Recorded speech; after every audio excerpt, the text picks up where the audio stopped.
Marilyn Monroe, one of the most iconic figures of the 20th century, was not only celebrated for her acting and singing talents, but also for her impeccable taste in fashion and jewelry. Monroe's jewelry collection, both personal and those pieces she wore on screen, has captivated fans and collectors for decades.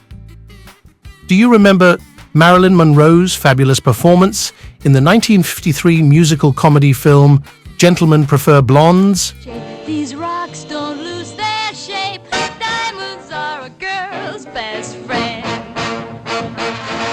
It might create an illusion that this top-billed actress and model, bathed in the creations by Tiffany's, Cartier, Black Star, Frost Gorham, and Harry Winston mentioned in the song.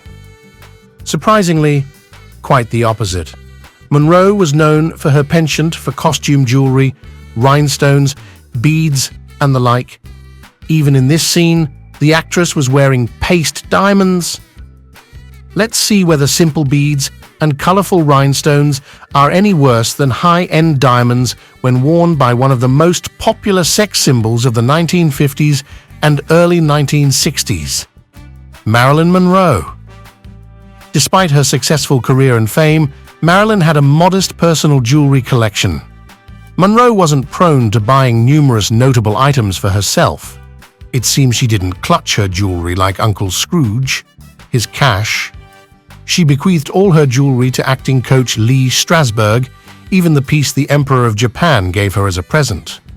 Scott Fortner, the founder of the Marilyn Monroe collection, said, "She didn't have a lot of high-quality jewelry. She had very little with precious metals or stones. Nearly everything was synthetic or rhinestones." A part of the Marilyn Monroe collection is her personal beaded necklace, consisting of 36-inch emerald-toned beads and a gold-toned clasp. Interestingly, Marilyn Monroe had very little expensive jewelry. This necklace was sold at the famous Christie's sale in 1999, the personal property of Marilyn Monroe. It's simple, yet stunningly beautiful, so no wonder the piece added to Monroe's glitzy chic. It implied the starlet was a more simple person than her lush screen image. The necklace belonged to a few treasured pieces that Marilyn wore throughout her life. Among other beloved items was the strand of pearls her second husband, a legendary baseball player, Joe DiMaggio, presented to Marilyn during their 1954 honeymoon to Japan. It was a 16-inch strand of Akoya-cultured pearls.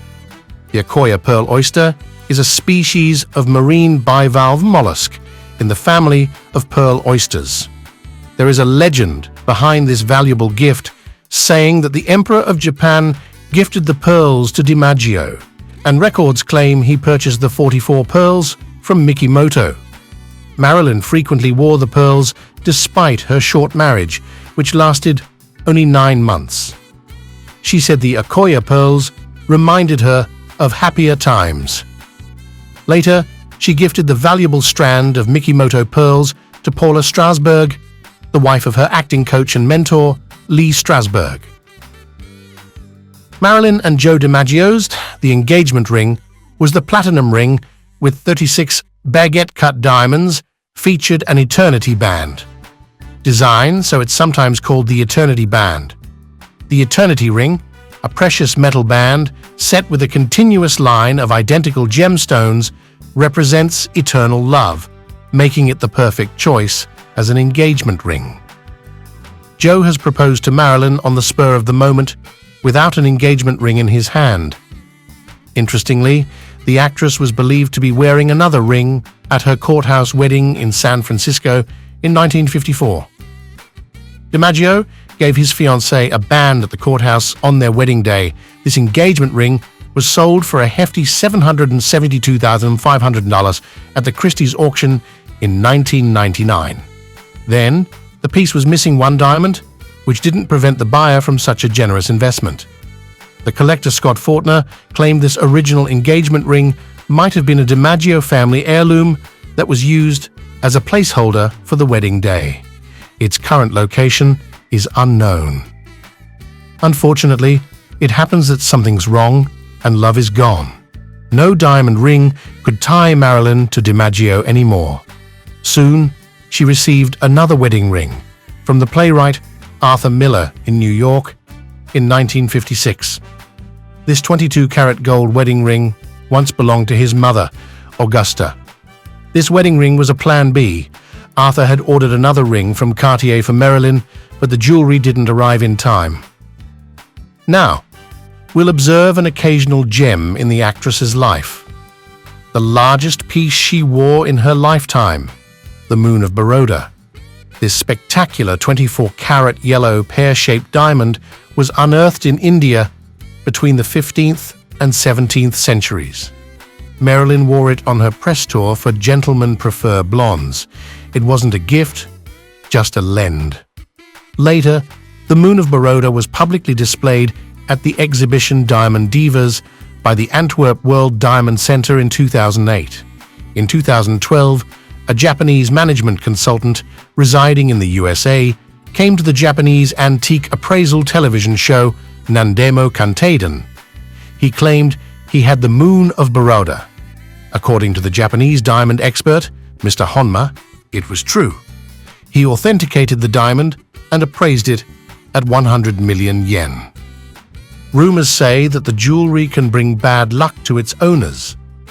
Whether you believe in such omen predictions or not, the pendant certainly didn't bring luck to Marilyn Monroe. Arthur Miller, her third husband, is said to have presented Marilyn with this 1930s platinum cocktail watch by Blank Pain. It was adorned with 71 round-cut white diamonds and 2 marquise-cut white diamonds. It was a classic Art Deco-inspired female watch, perfect for Marilyn's graceful hand. These are some of the valuables from her jewelry collection. However, the biggest part of it was occupied by rhinestones and beads. This made it possible to produce numerous replicas of her earrings, necklaces, and rings, many of which even come with certification cards. The originals cost much more, despite not having diamonds in the design. Let's take a look at this adorable Gemini pendant from Marilyn Monroe. Gemini was her astrological sign, a gold and silver toned pendant with this debossed astrological symbol. It was estimated to be around $300 on the Christie's Los Angeles sale. However, Marilyn's fame and charm added a certain flair and an extra $1,000 to the pendant. The lot went for a stunning $11,250. Marilyn Monroe's jewelry, much like her image, has left an indelible mark on fashion and pop culture. Obviously, the earrings with rhinestones and beaded necklaces wouldn't cost so much if there wasn't Marilyn's outstanding personality behind them. We think it's all about her engaging energy. What do you think? Could you spend thousands of dollars on the thing that belonged to your idol? Please share your thoughts in the comments.